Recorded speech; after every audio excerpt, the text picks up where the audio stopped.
Welcome back, everybody. So today's video I'm going to be going over finding the lands. You need a couple of tools. I have an overall length gauge from Hornady, my calipers with my bullet comparator attached, and your fixed case, and whatever bullet you're going to be loading. In this case, it's 180 grain SST. So to start off, you want to go ahead and remove your bolt. Now with your bolt removed, you want to go ahead and take your fixed case and run it on your overall length gauge. Go ahead and screw it down snug. After you got that down snug, go ahead and loosen your thumb screw. Pull your wire out of the way. Go ahead and set your bullet down on here. As you see, it falls in. Go ahead and take this, put it in your chamber, slide it up till it's all the way in and it stops.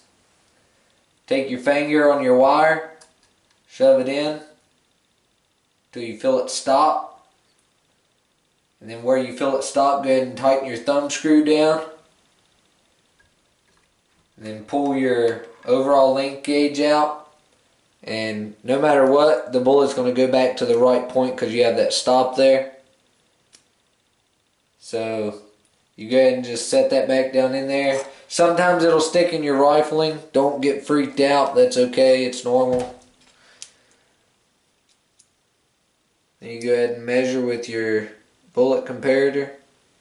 3.250. Go ahead and write that down.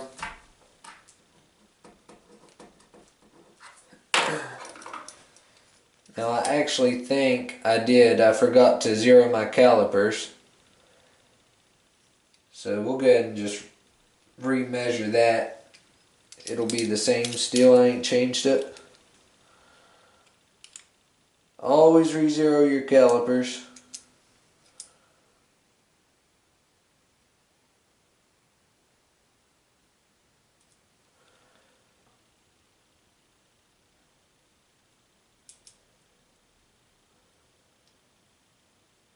.248.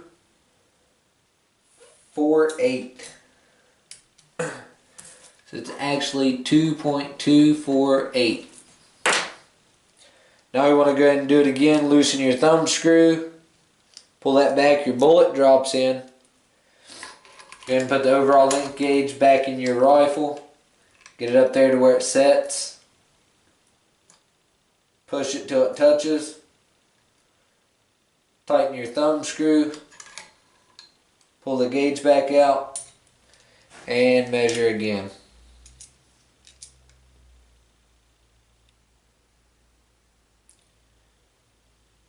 .245 and a half.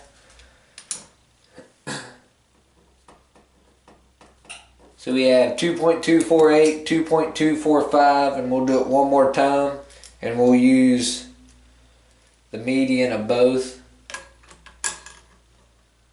So same deal, put that in.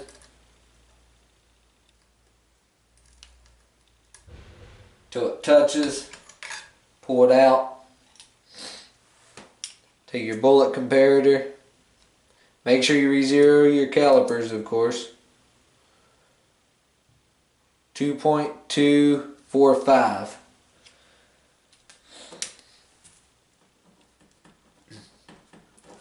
So I have 2.245 twice and 2.248. That one probably just got shoved into the lands a little farther. I may have pushed too hard or something, but I would go with 2.245 being the lower number, and it was right to where it was touching the lands. The bullet didn't get stuck in like I jammed it into the lands. It just went till it touched, and then I pulled it back out. I would go with 2.245. So as you see, it's actually a little bit surprising, but on the Hornady bullet, that is just a little bit longer than where the cantilever is actually setting. So you can see that pretty good. So in my rifle, the cantilever actually isn't that far off from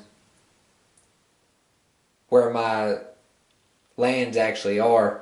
It's pretty close. I'm going to go ahead and set this bullet down into the cantilever and see how different it is. See how far off it is. That right there is about midway of the cantilever. I want to go ahead and measure that just to see.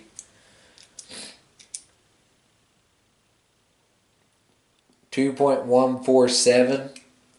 So that's almost a tenth of an inch shorter. But we don't want to go that far. You're going to want to do about maybe 20 thousandths, 10 to 20, 15 to 20 thousandths. So if I was to take, say, 20 thousandths from this, it'd be 2.225. 2.225. So if I was to seat my bullet at 2.225, that would give me 20 thousandths of an inch jump from where my bullet is seated to when it hits the lands on the rifling. So from where it would hit from right here to when it hit the rifling, it'd have a 20 thousandths of a jump, 20 thousandths of an inch jump. So where the cantilever is a little different. It's a little bit bigger of a jump, but that has to be made in factory ammo to be safe to shoot in all different kinds of rifles. If you do this, do not do this technique in one rifle and just throw that cartridge in another rifle and shoot it, because that rifle may be different. You could be jamming the bullet into the lands and have extremely high pressure. I would recommend for all your rifles you're going to shoot, go ahead and measure out each different chamber and figure out what each rifle runs at and make ammo specific to that rifle. Whether you have to label your ammo or what you need to do, but you should never do this right here, what I just did for one rifle, seat a bunch of bullets and then put those rounds in another rifle. Because every rifle is different, every chamber is different, the length of every chamber is different. And to be safe, you should only shoot the ammo that you load for a rifle in that rifle. So that's just a quick overall look. It wasn't super in-depth, but you see the tools that you need to do the job. You also should have a cleaning rod or something in case your bullet gets stuck in the land, you can shove it back out. But if y'all have any questions, go ahead and leave them in the comments, and I'll see you guys next time.